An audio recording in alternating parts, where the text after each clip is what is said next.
जय श्री कृष्ण, जय राधे राधे। कैसी हो दोस्तों? कृष्ण और सुदामा की दोस्ती से तो सब वाकिफ ही होंगे। अगर किसी को कभी दोस्ती की मिसाल देनी होती है तो सबसे पहला नाम कृष्ण और सुदामा का ही आता है। कृष्ण का जन्म एक संपन्न परिवार में हुआ था और वहीं सुदामा एक गरीब ब्राह्मण थे। दोनों में जमीन आसमान का फर्क हुआ करता था, लेकिन फिर भी दोनों की दोस्ती की मिसालें आज भी दी जाती हैं। शास्त्रों में कहा गया है, सुदामा भी एक समय में अमीर हुआ करते थे, लेकिन क्या किसी को पता है सुदामा गरीब कैसे हुए? क्या थी इसके पीछे की वजह? तो चलिए आज जानते हैं इसके पीछे की एक पौराणिक कथा के बारे में। कथा शुरू करने से पहले मैं चाहती हूँ कि आप हमारे इस चैनल को सब्सक्राइब, लाइक और शेयर करना ना भूलें। बिना समय गंवाए हुए हम चलते हैं अब कथा की ओर।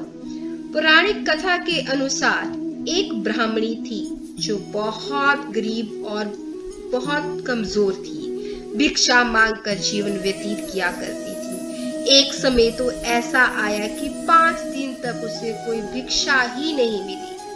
वह प्रतिदिन पानी पीकर भगवान का नाम लेकर सो जाती थी। 6वें दिन उसे भिक्षा में 2 मुट्ठी चने मिले। कुटिया पे पहुंचते पहुंचते रात हो गई और उसने सोचा कि मैं अगर इसे खा लूंगी तो सुबह भगवान को क्या भोग लगाऊंगी। तो ये सोचकर उसने उस चने वाले कपड़े को बांधकर एक साइड पर रख दिया और वसुदेव जी का नाम जपते जपते सो गई। लेकिन कुछ समय के बाद कुछ चोर चोरी करने के लिए कुटिया में आए। इधर उधर ढूंढा, चोरों को कुछ नहीं मिला, लेकिन वे चने की बंधी हुई पोटली चुरा कर ले गए, क्योंकि उनको उस पोटली में सोने के सिक्के जैसे लगे। इतने में ब्राह्मणी जब उठी तो बहुत दुखी हुई। जैसे ही जागी वैसे ही शोर मचाने लगी। गांव के सारे लोग चोरों को पकड़ने के लिए दौड़े, पर करते क्या, चोर तो वे पोटली लेकर भागे और पकड़े जाने के डर से चोर संदीपन मुनि के आश्रम में जा छिप गए और वहां भगवान श्री कृष्ण और सुदामा जी शिक्षा ग्रहण कर रहे थे। कुछ समय बाद चोर उस आश्रम से भाई भाग तो गए, लेकिन जो चने की जो पोटली थी वो वहीं उस आश्रम में भूल गए।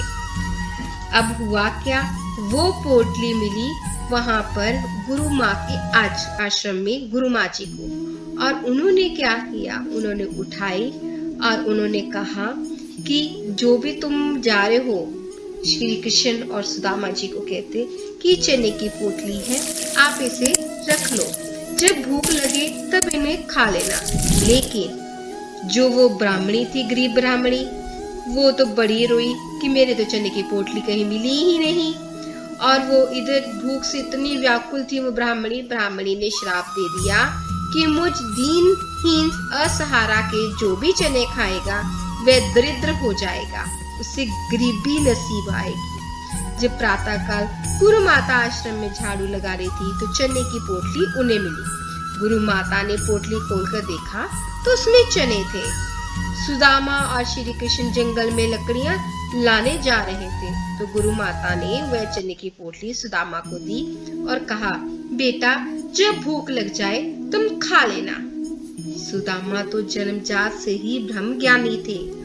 ज्यों ही उन्होंने पोटली को हाथ में लगाया त्यों ही उन्हें सारा रहस्य मालूम हो गया। उन्हें पता लग गया कि कैसे 2 चोर एक गरीब ब्राह्मणी के घर से इस चोने की पोटली को लेके आए हैं। कैसे उस गरीब ब्राह्मणी ने उसे श्राप दिया कि जो भी उन चने को खाएगा वो दरिद्रता को नसीब हो जाएगा। तो वो सोचने लगे और उन्हें ये भी मालूम था कि गुरु माता को वो चने कैसे मिले।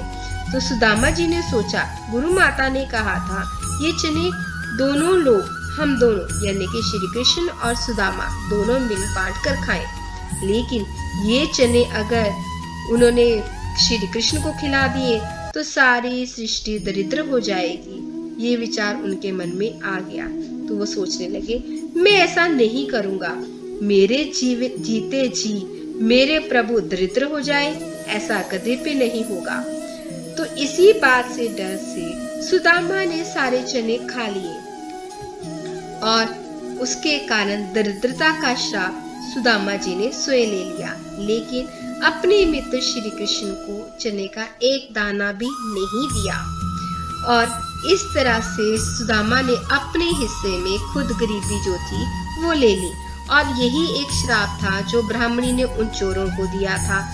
उनको कहा गया था कि जो इन चनों को खाएगा, तो ये चने सिर्फ सुदामा जी ने खाए, जिसके कारण श्राप का असर सुदामा जी को हुआ और सुदामा जी ने इस तरह से निभाई अपनी दोस्ती और वे खुद बन गए गरीब। जय श्री कृष्ण, जय राधे राधे। उम्मीद है आपको ये कहानी अच्छी लगी होगी। इस चैनल को सब्सक्राइब, लाइक और शेयर करना मत भूलें।